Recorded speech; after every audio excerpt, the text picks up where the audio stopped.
I may never get up from here. But you will see from the left, Ellie Arthur, now Ellie Lockwood, Meredith McCulloch, Rob Maier, and Richard Callaghan. And we asked them a long time ago if they would reminisce a little bit about what it meant to be library director, about their relationship, if any, with friends, and of course they all had one, and anything else that comes to mind. So I'm not really here to prod you any more than to start you off, and I don't think it makes a bit of difference where you start. Anybody want to plunge in? I thought Rob was going to start. I'm prepared to start.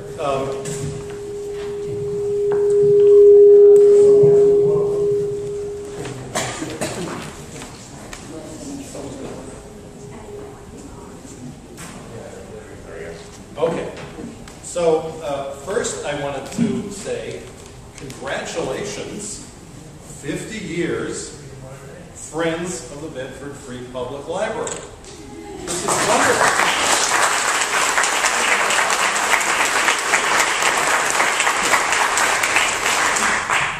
And then as the history was being told, it reminded me of my very first book sale, Friends of the Library book sale. It was, I think, in September or so of 1976 for me. And I was the new library director. I'd been here maybe 8 months at that point. And of course I was still meeting people and kind of getting my feet on the ground. And it came time for the book sale. It was held on the lawn of the church here.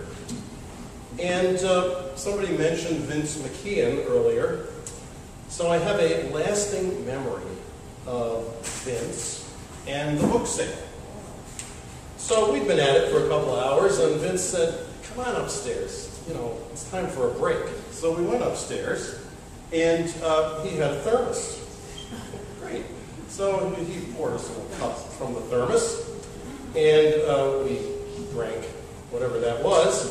And lo and behold, it really was a pick-me-up, because it was definitely spiked. So I thought, well, this is going to be a good book sale. So that's one of my memories of one of our friends in the Friends of the Library. So I also remember on that occasion, I think this is correct, that some of you were supporting a candidate for president named Jimmy Carter. And there was a giving out of peanuts as part of that support. This had nothing to do with the Friends of the Library, nonpartisan. But some of you were doing that. That's another memory I have of that day. So it's a pleasure to be back here with you, to see folks that I haven't seen in a long time, and to share some of these memories. And so that's how I'd like to start, and let's see who's going to go next. Well, I didn't say anything about book sale. I remember the first book sale, I think it must have been September 2005. And that was described, they were told me what the book sale was like, and people line up, and it's like, you know, it's like going into Disneyland at opening time. And I was like, yeah, sure it is, you know. I've been to a lot of book sales, you know, library book sales before. So I get here early on Saturday, and there's like people lined up down the road, down in front of the entrance. I'm like, why are these people lined up all for the book sale? And I'm like, wow. And then Ray let the door, open the doors, and everybody comes rushing in. And I'm like, okay, yeah, you're right. And it's been that way ever since. But I'll have to say for that was the most impressive book sale I've ever been to. It's been almost 40 years ago that I first came to the Bedford Library, and when I was invited to come back here today, I immediately thought, what am I going to remember from 40 years ago? But as soon as I saw the faces coming in, there are so many people here that I do remember, and remember very fondly. So I think that's my number one positive memory of Bedford are the people here, and particularly the people that were involved in the library as friends or staff of the library. And it's just really a great delight for me to be back here and see you all again. Well, I have to confess that I kind of came into the library staff and about a back door. I started, we were members of the Friends as soon as we moved to town in '68. And I started volunteering at the library just because I was a trained librarian, but I wasn't working then.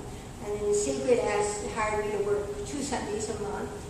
And then it was every Saturday and 1 evening a month. And the next thing I knew, I was sadly watching Bob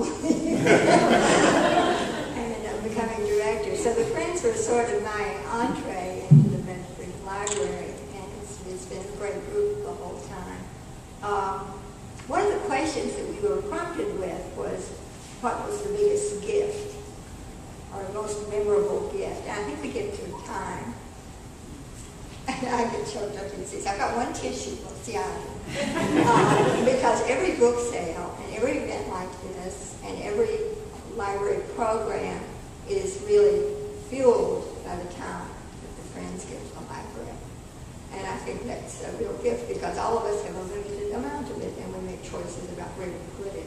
And I really appreciate that so many of you have put that valuable time here.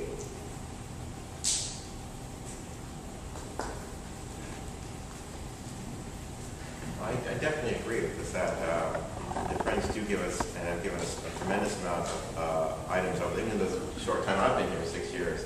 And I was thinking about that same thing, about the whole list of things that the Friends have given us that made our lives, as a staff member's life, a lot easier, especially the programming. And we wouldn't do any programming without the Friends, or very little. It's their support and helpfulness is just invaluable to us. And we know if we propose something, I can just go ask the Friends board and say, this is what I want to do, what do you think? Sure, go ahead. That kind of flexibility and that kind of being able to work with a group is just tremendous as a library director. To know that they're helping you, you want to help them, everybody was working together very well. In fact, Kay and I have had that conversation lately about Friends of the Library Associations and library directors. And we think the Friends work so well with the staff that that's basically all you can really ask for.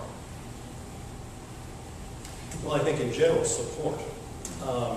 To have a group of people in the community whose really only concern is they love the library and they want to support it in any way they can is really fantastic.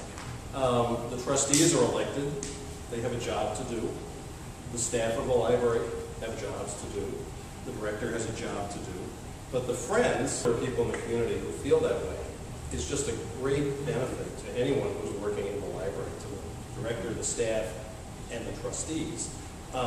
So I think it's kind of a general thing like that. I made a note, which sounds insignificant in comparison, but of course the museum passes that the Friends gave to the library were a huge benefit. They were used constantly, and I'm sure they still are. This is ongoing. And people were always so surprised to find out that you could get a pass and go to a museum. I'm sure today people are still surprised. It's one of the things that makes us all crazy as librarians. We've got all this great stuff and people don't know about it. Why don't they know about it? So that's one of the things that I remember that was really, really appreciated that the Friends did for the library and for the whole community.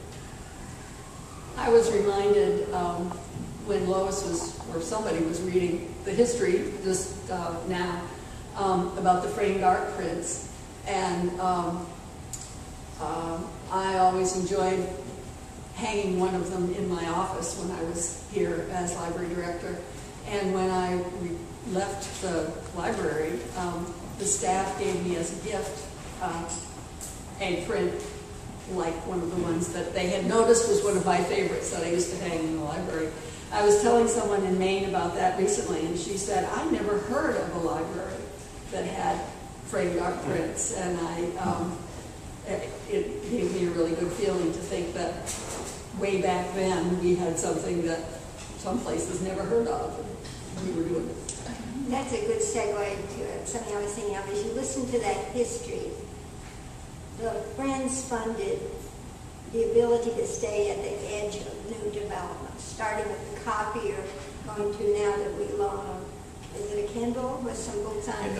Yeah, and the Friends always funded the things that probably the community wouldn't have been thrilled to see us buy because it seemed so new, and it kept us up on what was going on, whether it be the loaning, believe it or not, the VCR. We even loaned a Timex computer, if anybody knows what those little ones. We had 2 of those. So we tried to keep the newest out there, and just on a trial basis, and it enabled us to stay really front and center of what was changing in the world. And the Friends funded those because they were experimental and probably would not have been welcomed on a budget description. And that's huge because it helped the staff become familiar with the new technologies too. And it's still the same way today. I mean, laptop computers you can check out to, people are still astonished that we have those. I'm like, I didn't think that was that big a deal anymore, but they go all the time. And the Nooks and the Kindles, and we just got this week a new scanner called the Book Scan Station, and it's out in front of the reference desk. The Friends of the Library have agreed to pay for a large majority of this. It's an easy way for somebody to scan things to your flash drive or to your email address. It's totally free. You can go and scan things whatever you want. It's a big flatbed scanner. There's been a lot of people asking for it and asking for a scanner. This is the easiest way to make it very user-friendly. So we only had it in there 2 days. I already got a phone call from a patron thanking us for getting this because they didn't have any way of doing it. They couldn't afford to do it this way. So that's the kind of things the Friends fund that people want, and that way we can provide it. And it's so appreciated for the staff, because I think the staff get all these questions of how are we going to do this, how are we going to do that. The Friends can help us out with that. We can fulfill that need. And it's just, the staff is very thankful too, because this is something people go use. They have to have very little staff intervention, and you get a lot of bang for the buck. They don't have a job. They just love the library, and they want to support it. So to know